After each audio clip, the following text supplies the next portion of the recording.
Hello, everyone. Thank you for your patience and for joining us. Welcome to Yelp Incorporated second quarter 2026 earnings conference call. A reminder that participants are in a listen-only mode. After today's prepared remarks, we will host a question and answer session. If you would like to ask a question, please press star 1 to raise your hand. To withdraw your question, press star 1 again. I will now hand the conference over to Kate Krieger, Director of Investor Relations. Kate, please go ahead. Good afternoon, everyone, and thanks for joining us on Yelp's second quarter 2026 earnings conference call.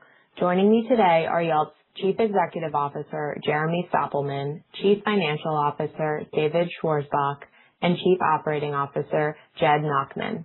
We published a shareholder letter on our investor relations website and with the SEC and hope everyone had the chance to read it. We'll provide some brief opening comments and then turn to your questions. Now I'll read our safe harbor statement. We'll make certain statements today that are forward-looking and involve a number of risks and uncertainties that could cause actual results to differ materially. Please note that these forward-looking statements reflect our opinions only as of the date of this call, and we undertake no obligation to revise or publicly release the results of any revision to these forward-looking statements in light of new information or future events. In addition, we are subject to a number of risks that may significantly impact our business and financial results. Please refer to our SEC filings as well as our shareholder letter for a more detailed description of the risk factors that may affect our results. During our call today, we may discuss adjusted EBITDA, adjusted EBITDA margin, and free cash flow, which are non-GAAP financial measures. These measures should not be considered in isolation from or as a substitute for financial information prepared in accordance with generally accepted accounting principles. In our shareholder letter released this afternoon and our filings with the SEC, each of which is posted on our investor relations website, you will find additional disclosures regarding these non-GAAP financial measures, as well as a historical reconciliation of GAAP net income or loss to adjusted EBITDA, a calculation of net income margin and adjusted EBITDA margin, and a historical reconciliation of GAAP cash flows from operating activities to free cash flow. And with that, I will turn the call over to Jeremy. Thanks, Kate, and welcome everyone. Yelp continued to advance its AI transformation in the second quarter.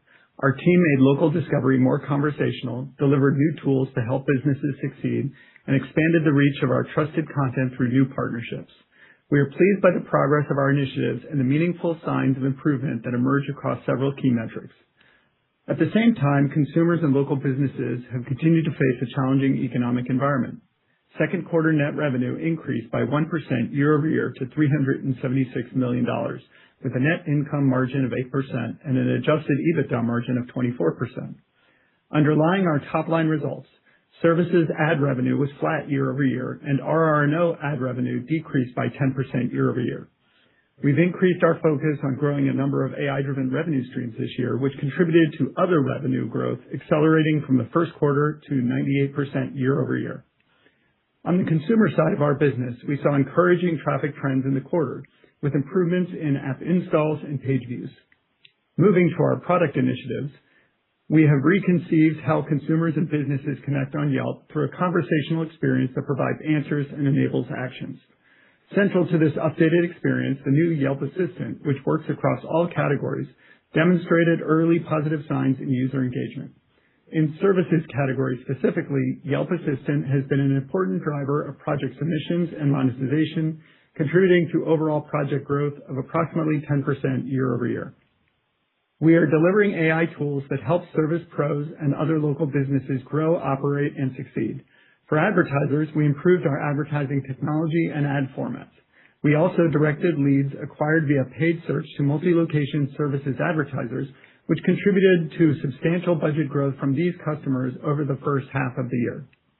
Our team continued to scale Yelp Host, our AI-powered call answering service for restaurants, which reached an annual run rate of 2.4 million calls handled in July, more than tripling from January.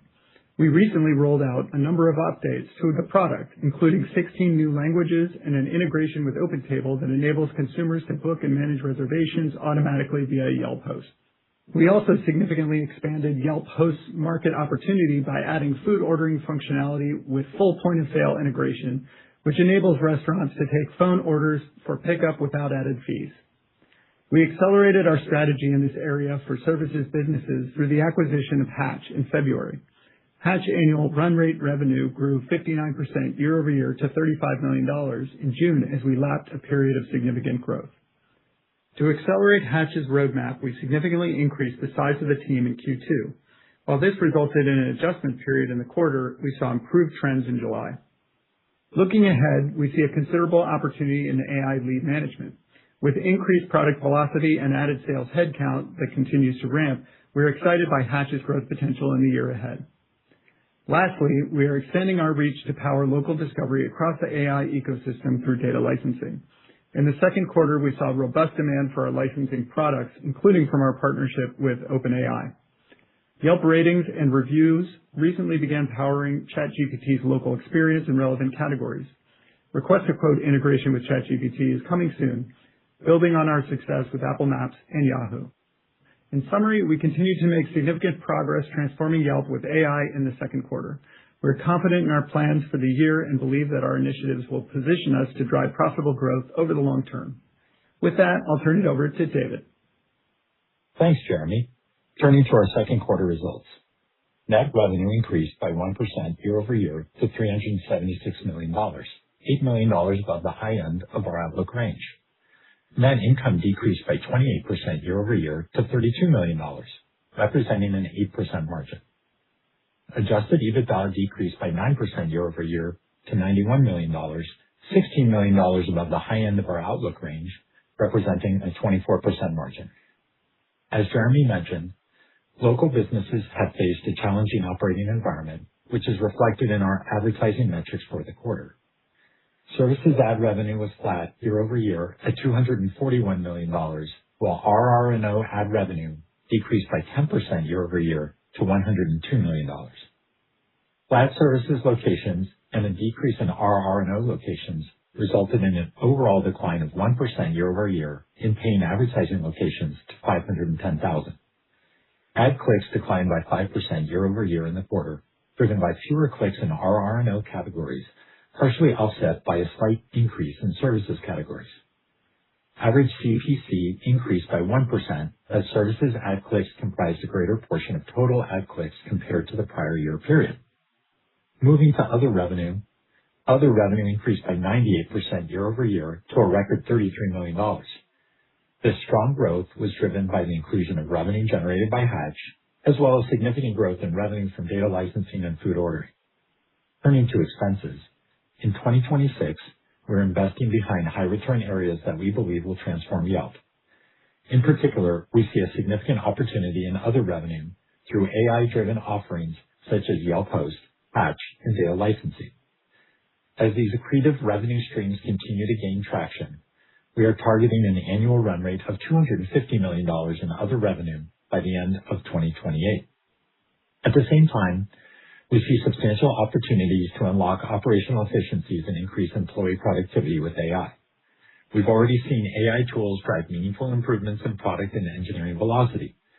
We are iterating quickly and bringing new products like Yelp Host to market faster than ever before. In the short term, we plan to increase our investments in a number of areas. We are providing Hatch with additional resources to accelerate their product roadmap and go to market. We also expect to continue to invest in consumer marketing to drive leads to multi-location services businesses. We reduced stock-based compensation expense as a percentage of revenue by 3 percentage points year-over-year to 7% in the second quarter. We also continue to expect that we will reduce stock-based compensation expense to less than 6% of revenue by the end of 2027. To create long-term shareholder value, we are evolving our approach to capital allocation. We plan to invest in future growth, pursue strategic acquisitions through a combination of cash and financing, and return more than 50% of free cash flow to shareholders each year through share repurchases. To that end, in the second quarter, we repurchased $15 million worth of shares at an average price of $24.92 per share, contributing to a 15% year-over-year reduction in diluted shares outstanding. We subsequently repurchased approximately $25 million worth of shares in the third quarter, bringing our total repurchases for the year to approximately $200 million. We have now paused our program as we work to pay down our revolving credit facility. With $339 million remaining under our existing authorization at present, we expect to resume repurchases in 2027.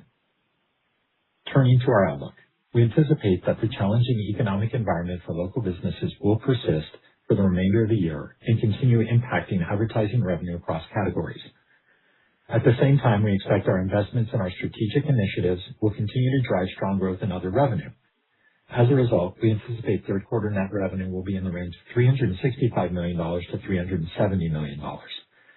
For the full year, we are narrowing our range and now expect net revenue will be between $1.460 billion and $1.470 billion. Turning to margin, we expect expenses will increase sequentially in the third quarter as we invest in our AI transformation, Hatch, and consumer marketing. As a result, we expect third quarter adjusted EBITDA will be in the range of $70 million to $75 million. For the full year, we are narrowing our range and now expect adjusted EBITDA will be between $315 million and $325 million. In closing, with early signs of improvement across a number of key metrics, Yelp's second quarter results reflect continued product momentum as we invest in our AI transformation.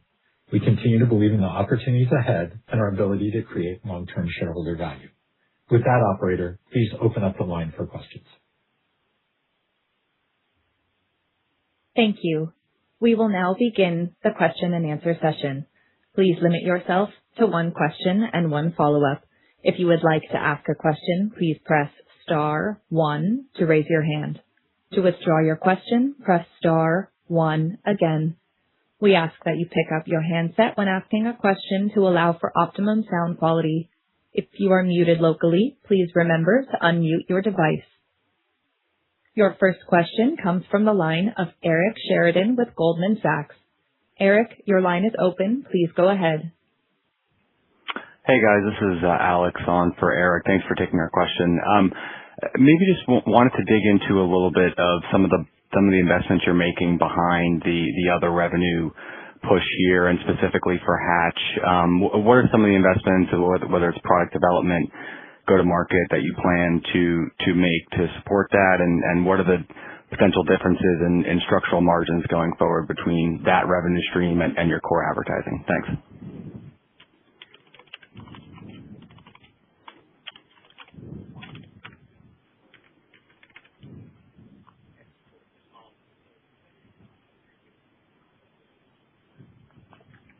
A reminder, if you are muted locally, to unmute your device.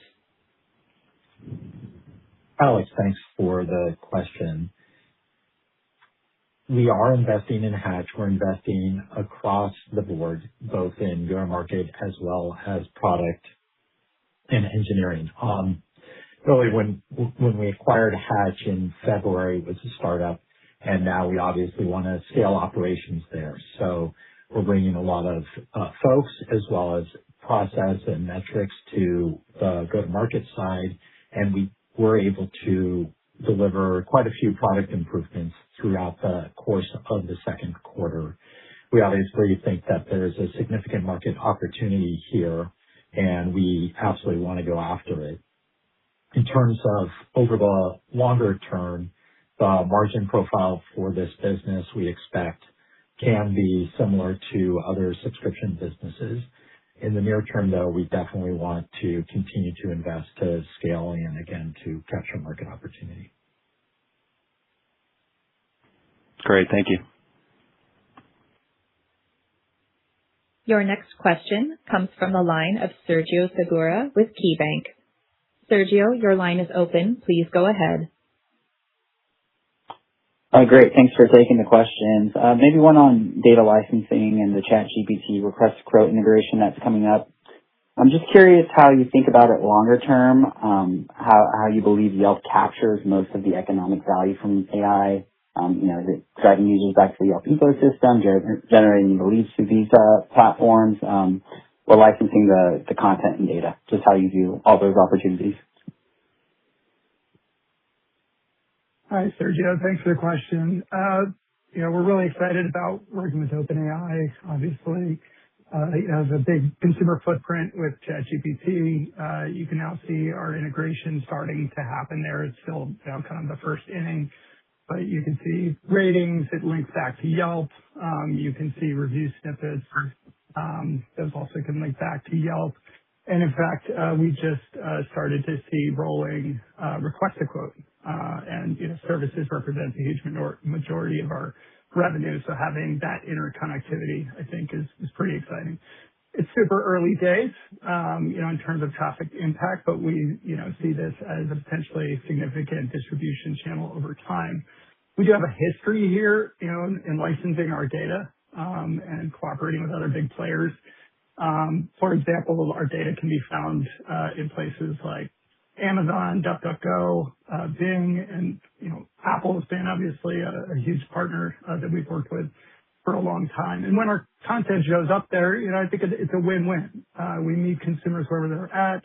There's often ways to get back to Yelp, so it's both an opportunity to merchandise and remind consumers of Yelp, but also can deliver some meaningful traffic back. And so we see the opportunity with these AI players to be quite similar. And we're thinking about it much in the same way. Great, that's helpful. Maybe just a follow-up on that. Anything notable to call out on differences in quality or conversion of these leads coming through these AI platforms versus other performance channels? I think it's quite early to really have a strong opinion on that. The way that it's being merchandised is just kind of at the bare minimum, as you can see, and I don't think that's the eventual steady state. But I really haven't, seen any data on conversion just because it's just been starting more recently.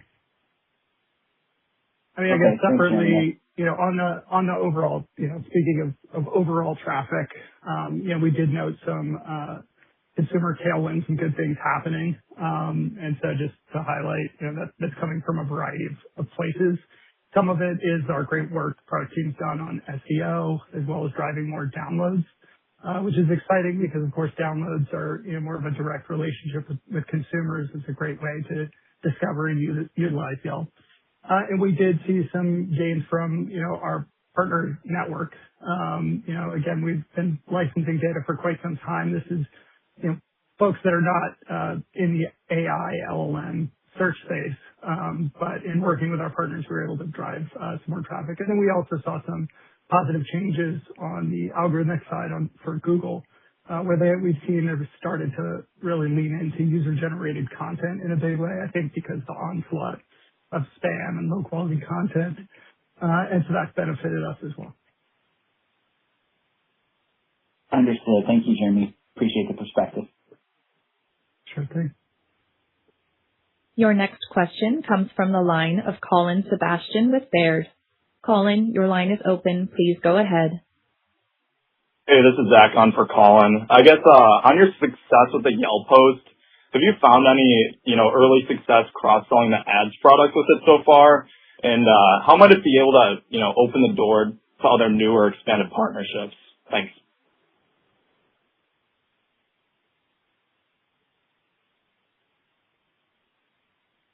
This is Jeremy here. I'd say we're very excited about Host.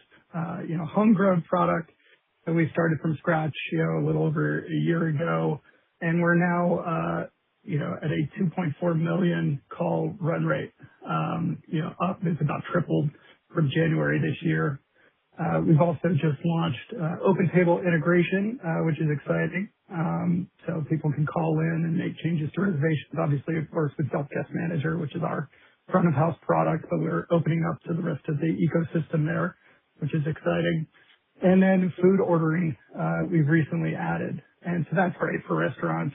Obviously, it takes a lot of time to take down food orders, but also, if they're taking in orders primarily through food delivery services, that can really add up a lot of fees and expenses in getting that food out. Whereas food orders coming in over the phone is just pickup, and it comes without a commission. So our restaurants really love that.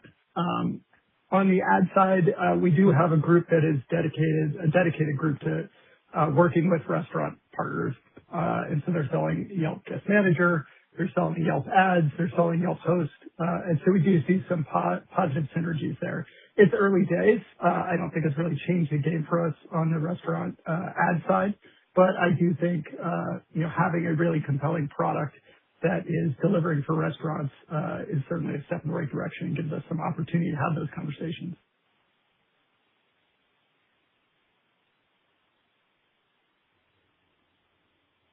Your next question comes from the line of Nitin Bansal with Bank of America. Nitin, your line is open. Please go ahead. Thank you for taking questions. You mentioned that you resumed acquiring leads through paid search. Can you help us understand what has changed versus prior efforts, and what gives you confidence that this time the strategy will have the intentional impact and will drive incremental advertising budgets to Yelp? Thank you. Hey, this is Jed. I can take that question. Yeah, we have certainly experimented in the past on, buying leads for the overall ecosystem. I think the difference now is that we're specifically targeting multi-location services businesses. We've talked about that opportunity for a while now. They're obviously able to commit a lot of budget if you're able to drive leads. Our ability to go out and source quality leads from the broader ecosystem just enforces, it allows us to kind of get through more budget. Ultimately these businesses are looking for scale. They want the ability to buy, a ton of leads that make a difference. We've been very targeted in the way that we go out and do that and are really confident in the on the ROAS of that spend for our customers. That's the big difference between when we've been doing it in the past. Thank you. If I can ask one more. There was a healthy acceleration in the paying advertising locations, both on the services side and the RRO side. Can you help us understand what contributed to that? How should we think about the future locations growth and the monetization implications for your ad business, given that you lowered the upper end of the revenue guide by $5 million? Yeah. Overall, we did see encouraging trends on the paying advertising location side. On restaurants, we saw kind of the best performance that we've seen from a PAL perspective in a few years. On the services side, we stayed flat on the PAL side. Overall, PALs were down 1% year-over-year, which is a big improvement over Q1. We see that as early signs of encouragement there. There is certainly a lag, and these local businesses continue to face macroeconomic pressures. You look at the impact of inflation, higher gas costs, input costs all around the board. We don't expect any massive trajectory turn in terms of the broader local economy, but it is certainly encouraging to see our traffic trends, as well as the paying advertising location trends. We have a long pipeline that will continue to kind of drive. Over the long term, we believe we can impact both paying advertising locations, the number, as well as the ARPU. Thank you. Your last question comes from the line of Ishan Patel with Raymond James. Ishan, your line is open. Please go ahead. Hey, this is Kishan Patel on for Josh Beck. Can you elaborate on the tailwinds in Google traffic post the May and June core updates, as some internet peers have noted AI overview related traffic headwinds? And if you could delineate between paid marketing versus organic tailwinds. Thank you. Hi, Ishan. This is Jeremy. Certainly we've been monitoring folks as they talk about what's going on in the space with AI overviews and traffic patterns, and it does seem that we've bucked the trend. I think our area has been different when it comes to AI overviews. Our categories that we get a lot of traffic in are highly monetizable. While you do occasionally see AI overviews, they're usually not right at the top. I think there's some element of Google trying to preserve its own revenue there that is a bit protective. From a paid traffic standpoint, largely we are organically driven. We do have some limited paid traffic that we try to optimize. We talked about some of that with multi-location and so forth, but it's relatively de minimis in terms of overall traffic impact. Really, it's an organic story there. Got it. Thank you.